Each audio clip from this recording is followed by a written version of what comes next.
Good afternoon, Facebook, and welcome to episode 19 of Ask Angelika. Guten Tag, Angelika. Guten Tag, Wie Steven. geht's? Mir geht's Wie geht's? gut. Mir Mir geht es auch. sehr gut. Dir auch? Mir auch. See, I got it right this week. So, right. Now, we have a topic today, and today's topic is Gardening. Over to you, Mom. Yes. Right, gardening. So I've got two magazines here. Now, I know of quite a few students who are also very interested in gardening. So, of course, getting a German magazine about gardening is a great idea. And I can do that because whenever I go to Germany, I normally pick up one or two. But not everybody can, because you may not go to Germany or it's not that easy. So I had a look. The two magazines that I bought, one, for example, is called Kraut und Rüben. And they're online. They have, most of those probably have a website, but I've looked at two. And the first one I thought we can have a look at is Kraut und Rüben.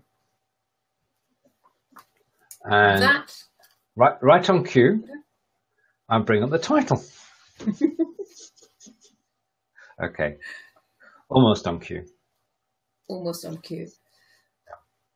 Kraut und Rüben is the only magazine I've, so far, unless things have changed in the last few months, the only magazine in Germany that only covers vegetable gardens or allotments. Every other magazine I found in German is a general gardening magazine which covers mainly flowers and, patio designs and things like this, including some vegetables as well, whereas Kraut und Rüben only covers vegetable gardening. So that's why I bought this for a while when I had my allotment. And we've got some sentences. We do indeed have some sentences. Oh, yes. I did read them first, but I'm going to try reading them out again. Okay. Kräuter gelten im Biogarten als gute Partner von Obst und Gemüse. How's my pronunciation, first of all? That was actually pretty good, except it's Biogarten. Garten, sorry. That's an I and not an L. Biogarten. Okay, I'll take that. Right, okay. Now, as we're talking about the garden, I'm going to say that Biogarten, is that just a general garden or a particular type of garden? Well, it's a normal vegetable garden, really, but it is an organic garden. They actually talked about it being an organic garden, although most people who've got allotments, certainly here where we are, most of those are organic. I don't see very rarely people on allotments where they put chemicals on, but that's what it is. So bio is usually the short version for the organic garden. Right. Now, as we're talking about vegetables and herbs and gardens, I'm going to say that the Kräuter is in fact herbs. It is. Good. So herbs and als gute Partner. Partner is the same word as in English. Are good partners for. Gemüse, which I know to be vegetables, and fruit, which is Obst. So herbs are good partners for vegetables and fruit. Yes, this article I found is about the organic gardening, really. That's really small now, isn't it? But yes, herbs are regarded as good partners of fruit and vegetables in the organic garden. The idea is that you plant certain herbs next to certain plants, and it stops whichever pests you want to get rid of, or hopefully it does. And I've chosen two more sentences, I think, as examples. The article has loads more, but shall we have a look at one of them? Yep. So just before we do, we did say Kräuter gelten im Biogarten, And the question from Stephen, hello Stephen, from both of us, is what bedeutet Kräuter. Kräuter is, as you translated correctly, is herbs. So Kraut would be one herb, Kräuter is herbs, and Unkraut are the herbs that you don't want in the garden because they're weeds. Unkraut. So they're not herbs, they're all the stuff that grows in the garden that you don't want. But Kräuter are herbs. Yeah. Some of which might look nice, but you don't want them, as we know. Yeah, exactly. Right. Anything you don't want in the garden is Unkraut. All right. So the full sentence was Kräuter gelten im Biogarten als gute Partner von Obst und Gemüse, which we said was herbs are regarded as good partners of fruit and vegetables in the organic garden. Yeah. And you did say there was more. So let's carry on then with number 2. And again, I'm going to try and read it out. Kohlweißlinge, mögen, keinen, Salbeiduft. Close? Kohlweißlinge, yeah, pretty close. Kohlweißlinge mögen keinen Salbeiduft. Now, unless you are interested in gardening and your German is pretty good, my guess is that most non-German speakers will have no idea what this sentence means. Well, I can see mögen, which is like, yeah, and mögen keinen is don't like. Yeah. And now I'm going to start struggling. Kohl is a cabbage. Yeah. Weißlinge, so white. Yeah. But it's not a cabbage. It's right. It's not a cabbage, but it's got something to do with cabbage and white. And if you're an avid allotmentier, you would know that there is something that's called in English something about cabbage and white as well, which a lot of people don't like. Right. Okay. It's wow. cabbage white butterflies. So cabbage white butterflies don't like, and Salbeiduft I don't know. So no, again, that's something you would need to look up. It's duft is smell. I mean, duft can mean a nice smell, but my guess is here it's probably not a nice smell because they don't like it. And Salbei is sage. Right. So growing sage. Yeah, so the idea is to grow sage around vegetables where you don't want the cabbage white butterfly to go on there. So if you grow it, they don't like the smell and they don't go on it, hopefully. Right. Okay. I'd rather not discuss whether these things really work or not because I don't know. Right. Okay. Well, and I understand. Right. Now, third sentence. Schnecken machen Oregano und Thymian, einen Bogen. Thymian. Einen Bogen. Schnecken are snails. Yeah. Machen is to make. Oregano, I'm just going to say is oregano. Thymian is thyme. Yeah. So the rest is actually an idiom. So it's machen. Sorry.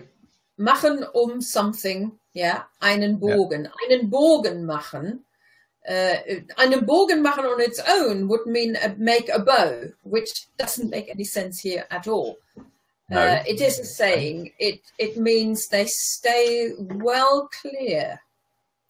So snails stay well clear of oregano and thyme.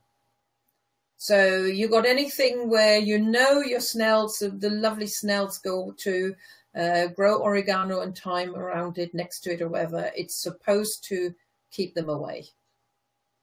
Right.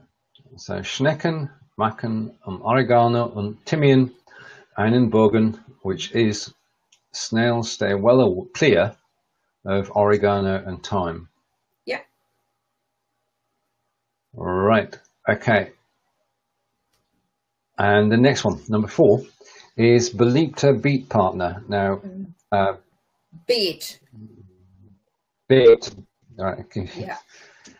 Beliebte Beet-Partner. Yeah. That was a heading of a long list afterwards. So that was the heading. Okay, yeah. Beliebte, loved. Loved is Liebe. So beloved is popular? Popular, yeah. Okay. And popular... No, you've got me on that one. Well, partner obviously is partner, so popular partners, but bed is actually your vegetable bed or your vegetable plot. So the list that then followed is a list of popular partners where you partner up the herbs with certain plants to avoid the pests. Because you have an organic garden and you don't want to use any chemicals. And again, that was the heading, and I think I've given you 2 examples. Right, and I just want to say thank you to Stephen for watching us, and I know what you mean, mate. I'll see you later. No, I don't. Hole's big enough. I'm stopping now.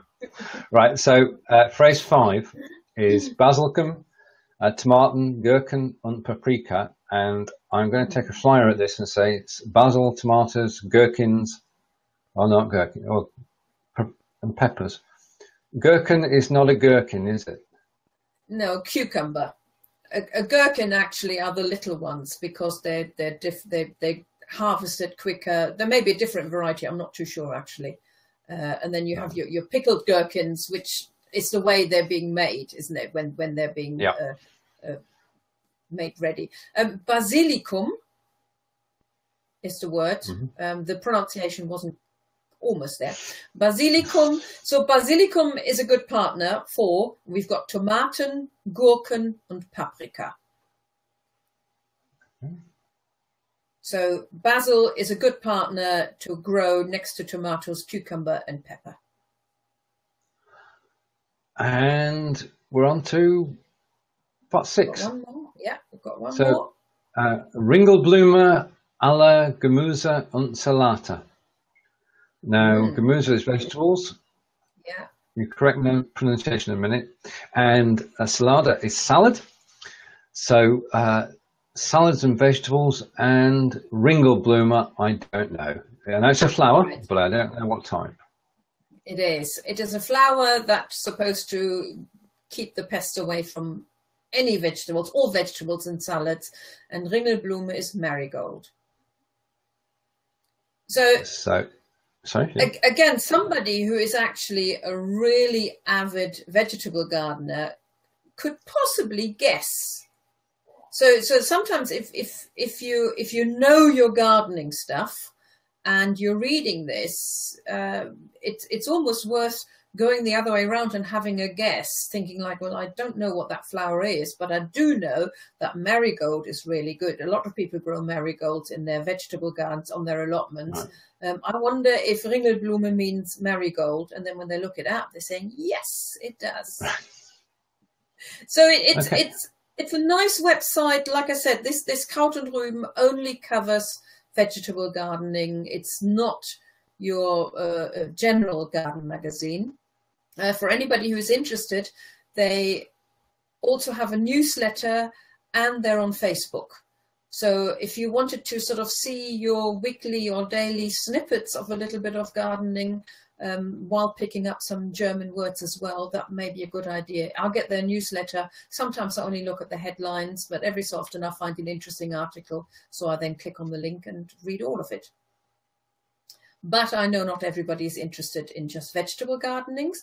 So I also found the website of Mein Schöner Garten, which is the other magazine that I picked up. And they are also on Facebook and have a newsletter.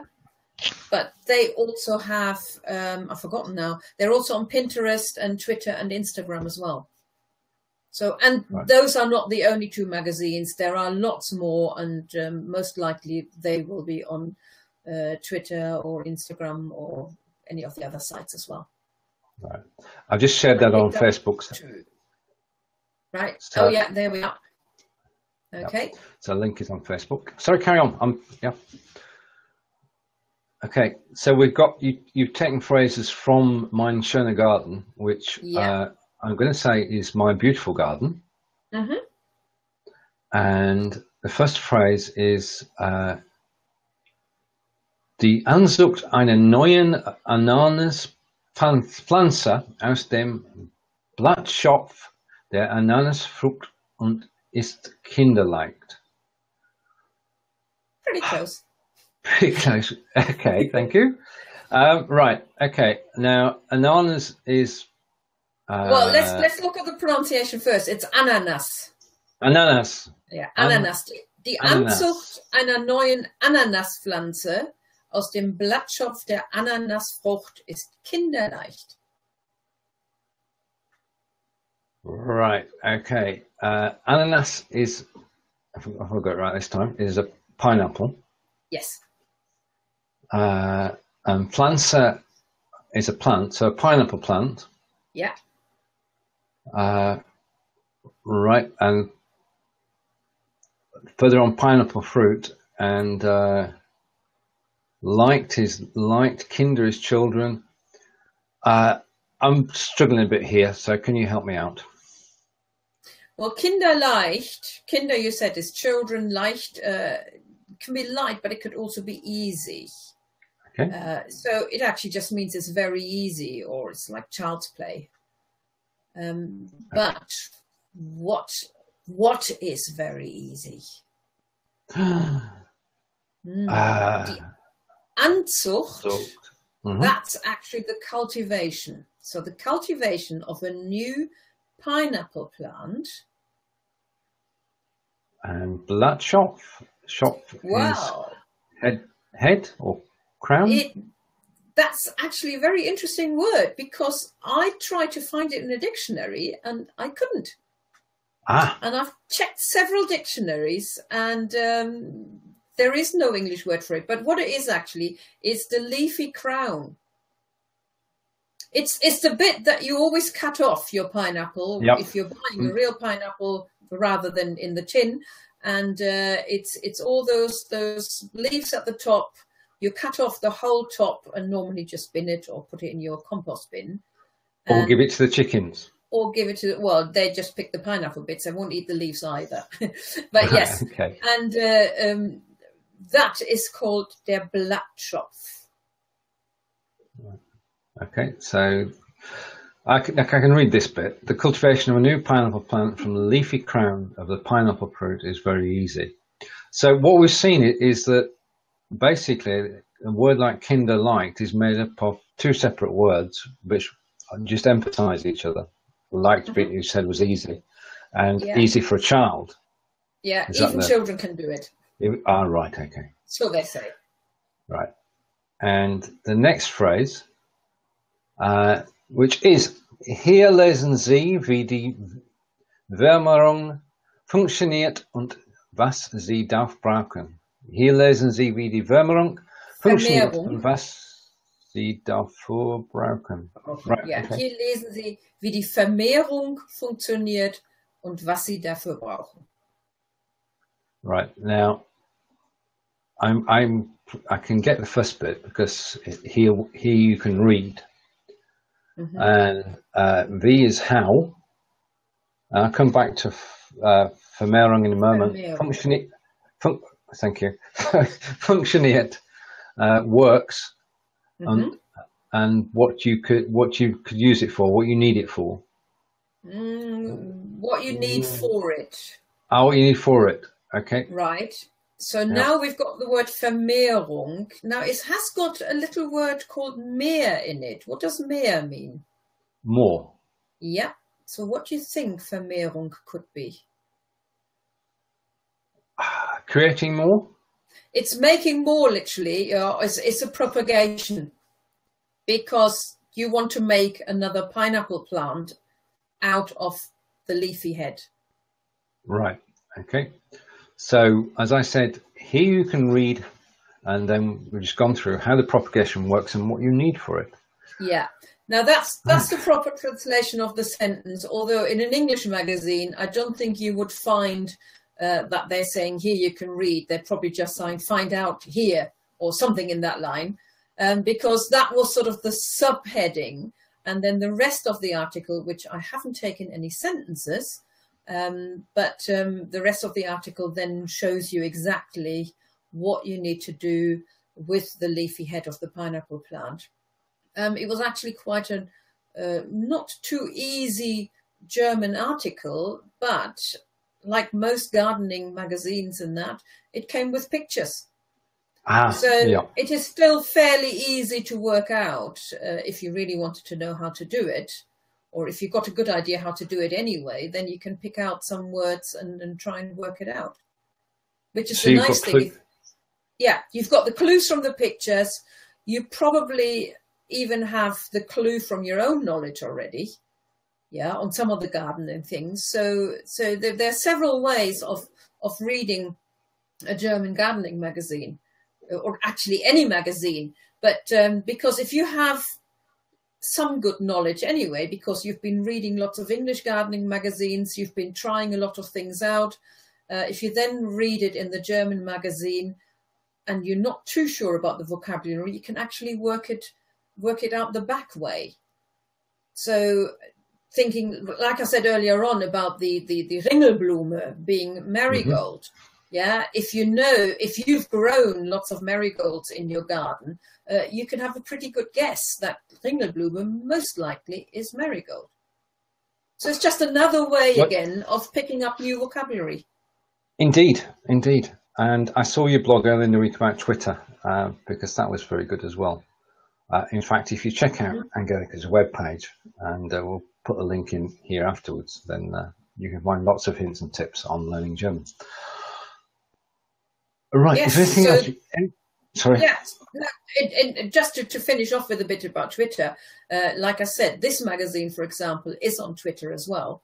So you could follow them on Twitter if you're interested in gardening, and then use it to learn some more German, either by just looking at I don't know how often they tweet. I'm guessing they tweet at least daily, at the daily tweets. And if you feel brave enough, or your German is good enough, or you think your German is good enough, and even if it isn't, you just want to look at the pages, have a look at the articles as well. Click on the links and lose yourself and forget about time.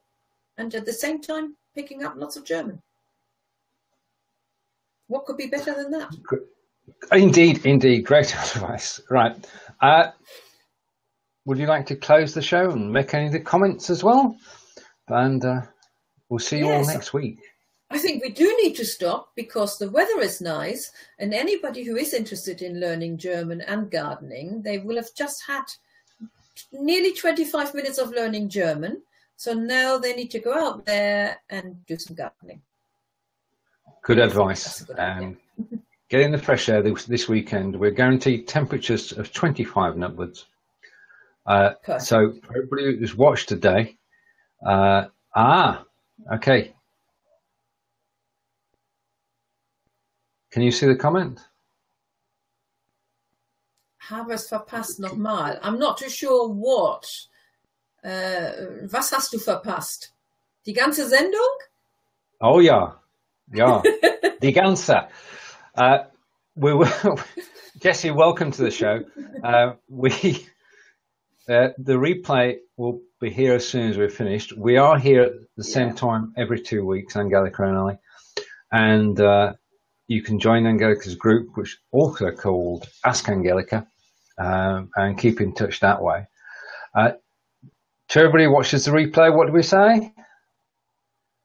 Enjoy the replay and check out Ask Angelika. And any other notes today that you'd like to leave people with? No, I haven't got any. Although if anybody has an idea for the next topic that we could discuss, if anybody is a German learner and an avid person of some other topic, which we haven't covered yet, if they let me know, I'll see if I can find out some information. As long as there's not something too difficult that I don't understand either. Okay, but, so it's Tschüss von mir. Und Tschüss von mir. bis bis 2 Wochen? Oh, ja, bis in 2 Wochen oder bis in 14 Wochen. Tagen, ja. Thank you, everybody. Take care, and we'll see you again soon. Bye. Bye. And